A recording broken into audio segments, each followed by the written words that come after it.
खुलुमबाय बेसमा बडलेण्ड इंखं टेलिभिजननि स्टुडिअआव आंनि हा ब्रह्म। खुलुमबाय आं ज्योति बसुमतारी। दिनैनि गाहाय रादाबफोराव दङ। चिरां रिफु हाग्रा ओनसोलाव हाग्रानि मैदेरनि स' बोखांदों। साननैनि हाबाफारिजों आसामाव फैगोन नखर मन्त्रि अमित शाह। बदरपुर रेल स्टेशनाव मोन 10 सनानि बिस्कुटजों लोगोसे सासे हमजादों। गवालपारायाव लख्रानि बिगुर आरो बेगेंजों लोगोसे 3 सुबुं हमजादों। चिरां पुलिसा 30,000 याबा टेब्लेटजों लोगोसे 2 हमदों। भारतारि आबाद बिजिरसं फसंथाननि कनफारेन्स हलाव मोनसे मावबादा। दानिया फैदो आबुं रादाबाव।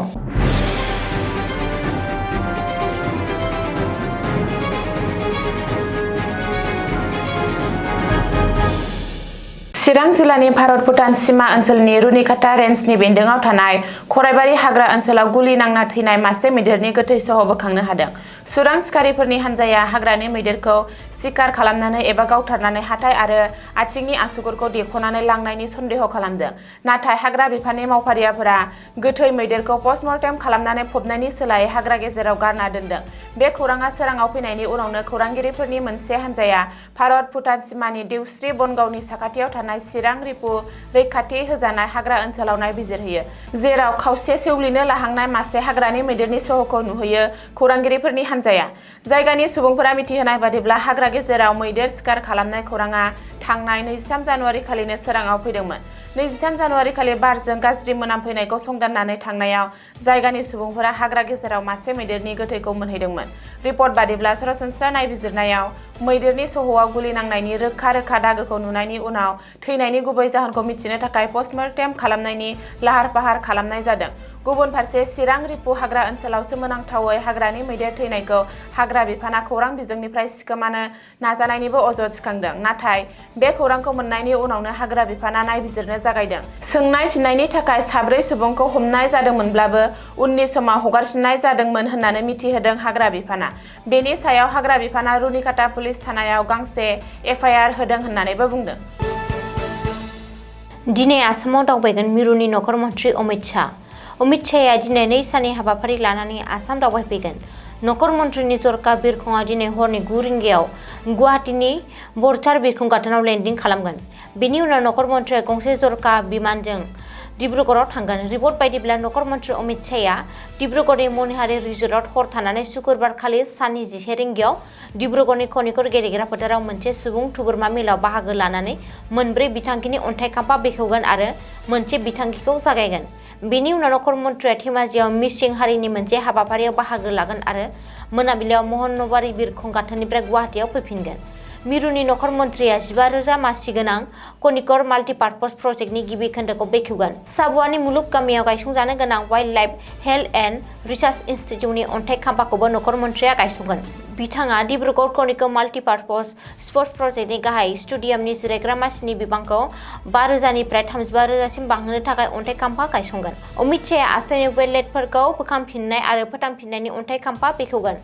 मिथिनो हानाय बायदिब्ला नखर मन्त्रि अमित शाहजों लोगोसे बाहागो लाफागोन मिरुनि केबिनेट मन्त्रि सर्बानन्द सनवाल, गिबि मन्त्रि डक्टर हिमन्त बिश्व शर्मा, हाग्रा बिफाननि मन्त्रि चन्द्रमोहन पाटवारी आरो गोबांसा मन्त्रि MLA MP आ। हाजोआरि जिल्लानि बदरपुर रेल स्टेशनाव पुलिस बिफाननि जाफुंसार अपारेशन। बदरपुर रेलवे पुलिसनि जेयाव नांदों गोबांथार बिबांनि सनानि बिस्कुटजों लोगोसे सासे सुरां फालांगिरि एबा पेडलार। मोनसे स्रोद सुलुंखौ बिथा खालामना बदरपुर रेलवे पुलिसा सिग्रोमनानै सनानि बिस्कुटफोरजों लोगोसे सासे सुबुंखौ हमनो हायो। सुलुङाव फोरमायथिनाय बादिब्ला रेलवे पुलिसा बदरपुर रेल स्टेशनाव 15,610 नम्बरनि सारं गुवाहाटी एक्सप्रेस रेलगारियाव सिग्रोमनानै मोन 10 सनानि बिस्कुटफोरजों लोगोसे लाल रिं सांगा फनाय मुंनि सासे सुबुंखौ हमनो हायो। बबेखानि रेलवे पुलिसा जब्द खालामनो हानाय मोन 10 सनानि बिस्कुटनि बेसेना खमैबो 2.5 कौटि रां जागोन होननानै आन्दाज खालामनाय जादों। रिपर्ट बादिब्ला सनानि बिस्कुटफोरखौ आइजलनिफ्राय आयेन बेरेखायै स्मागलिं खालामनानै रेलजों लाबोखुमादोंमोन। नाथाय बदरपुर रेल स्टेशनाव रेलवे पुलिसनि जेयाव नाङो। मख'नो गोनांदि जब्द खालामनो हानाय सनानि बिस्कुटफोरखौ कास्टम बिफाननि आखायाव गथायनानै होदों आरो बेनि सायाव बांसिनै मिथिनो थाखाय लाल रिं सांगा फनायखौ जेरा खालामनानै नायबिजिरनो जागायदों। गवालपारायाव लख्रानि बिगुर आरो बेगेंफोरजों लोगोसे 3 सुरां फालांगिरिफोरखौ हमनो हादों। हाग्रा बिफाना बुधबारखालि हमनो हादों लख्रानि बिगुर आरो बेगेंजों लोगोसे 3 सुबुंखौ। गवालपारा फरेस्ट डिभिजननि मावख'गिरिफोरनि मदद होनायाव wild life crime control bureau सुंदयै WCCB एबा अपारेशन खालामनानै जब्द खालामनो हायो लख्रानि बिगुर आरो बेगेंफोरखौ। मावख'गिरिफ्रा फोरमायनाय बायदिब्ला कृष्णान हाग्रा खोन्दोनि पाइकान गामिनिफ्राय 3 सुबुंखौ लख्रानि बिगुर आरो बेगेंजों लोगोसे हमनो हायो। सन्देह गोनां सुबुंफोरखौ कृष्णानि थागिरि मनिरुल इस्लाम, गवालपारानि जानिक आली आरो टुकुरा गामिनि रांसें सांमा होननानै सिनायथिनाय जादों। जब्द खालामनाय हाग्रानि जिब जुनारनि बाहागोफोरा आयेन बेरेखायै मैहुर खालामनायनिफ्राय फैदों होनना मिथिनो मोननाय जादों।